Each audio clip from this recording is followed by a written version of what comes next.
But now we're going to turn to some issues which are dear to my heart, and we have online Katrina Biggs. Good afternoon, Katrina. Hi, Tina. How are you? I'm really good. I hope it's as fine down in Christchurch as it is here. Oh, look, it's actually a nice day in Christchurch. So we don't say that too often during winter, but no. Good one here today. Mind you, a nice day in Christchurch is blue sky and freezing your bum off. Well, it was a bit of a freezing your bum off morning, I have to admit. Yeah, we've had a couple of heavy frosts, which is not unexpected where we live. But yeah.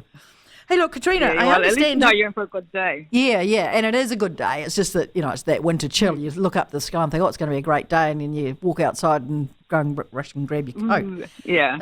But hey, look, Katrina, on to things much more important than that. You are taking a petition, I understand, around flying flags on Parliament. Tell us a little bit about that. Right. Well, I have created a petition to fly what's called the Women's Suffrage flag at Parliament on the 19th of September each year, which is the day in 1893 where the right for women to vote was legislated into Parliament legislated the right for women to vote. And it was a hard fought for right to get that.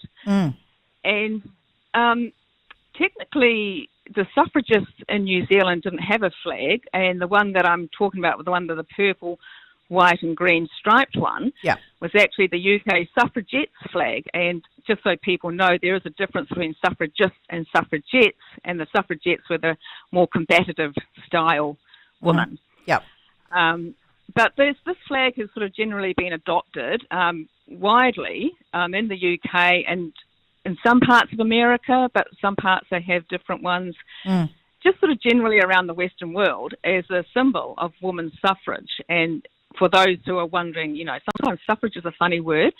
It just means the right to vote, but it sounds a bit like suffering. So people it does. Get it is a strange word, isn't confused it? About it. Yeah. So what anyway, made you decide? Why?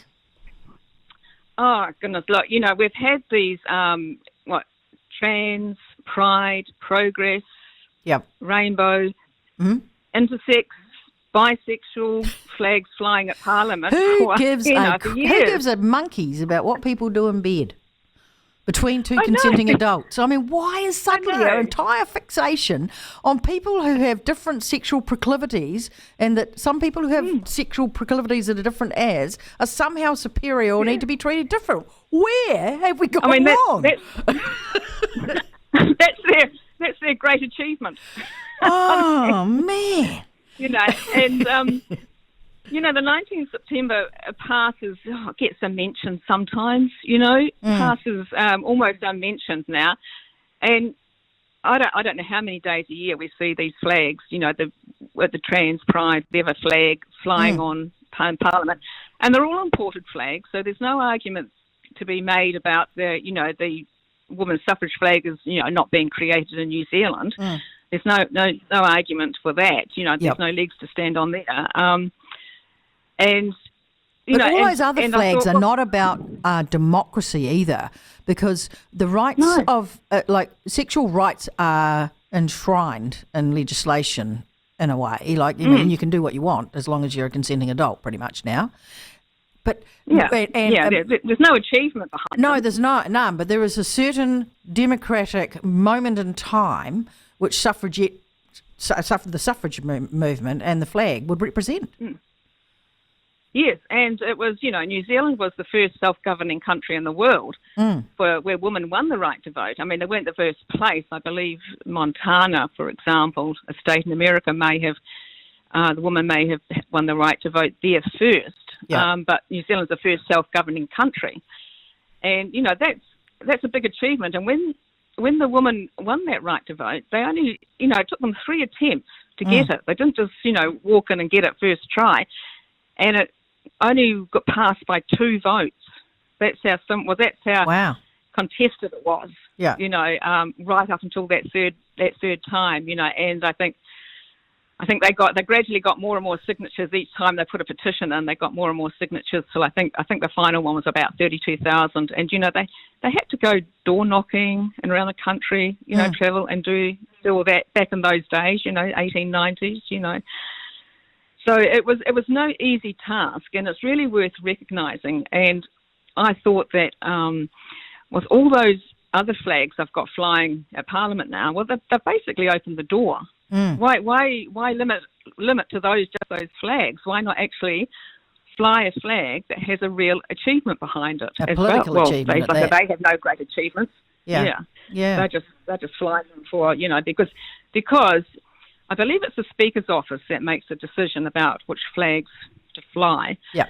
And they've basically been sold a good story about why they should fly those flags. That's all it is a story. It's not it's not an achievement or anything. No, and in this political, as a political statement or a political achievement, I mean, that flag, your flag, has much more relevance than any of those other ones. That's the way I see it. Yes, I mean, it's for 50% of the population. I mean, you think about sort of like maybe trans people, like men who say they're women, for example. I mean, they already had the right to vote. If they were around back in those days, they already had the right to vote. They didn't have to wait for women to get the right before they could vote. Yeah. So it was really significant, and it's worth commemorating. And I just think that Parliament should do this. But it's also gaining back something, isn't it, Katrina? And this is the bit that I struggle with is when and I was all for same-sex marriage, all that sort of stuff, it's just, that's the libertarian in me, I suppose. If what you want to do, you're a consenting adult, I don't care what you do, as long as it's not harming that person and they're agreeing to it, you do whatever you want in your own time, in your own space. Not a problem, And yet suddenly now we've had this movement which has taken away that and turned people's sexual behaviours into something that is it's not like they celebrate it. It's like they're saying that it's we need to make them. It's different, and we all need to know about it. Need to put it in your face. Oh, and I mean, I stumbled over something the other day, which was. Oh my God, it's so bad. Hopefully it's not, school's not out yet, is it? Just about. It was about vaginal stretching from a trans person and how difficult that was. Yeah. And I thought, why? Why does someone think that they have to do that? Or and talk about it. Yeah, I mean, as women, we don't go into the toilets and go, we've got our period today, so we've had to change our pads and stuff like that. We don't do that. So why do they go on about all that crap and make it like it's a thing? Because we've never done that. We've normalised it. They've created a great story around it, Tina, and it's been, and some people have bought it hook, line and sinker. Yeah. And I don't really know why, but, it's all it is a story. It's a great narrative. They've created some sort of great narrative around it about why it's important that this has to be in all our faces. Yeah. So I don't know why, but anyway, no. It's not important. Yeah. It's not important. It might be important to them, but it's not important sort of nationally or for 50% of the population. But I don't think they're achieving their aims of actual acceptance. That's the problem. I think that the way that they've done it has actually created more division than it has acceptance, whereas same-sex marriages, homosexual law reform, all of that created acceptance. Yeah. This movement does not create acceptance because it's coming from that we're superior, we're different, we're right, you're wrong. It's too pushy, isn't it?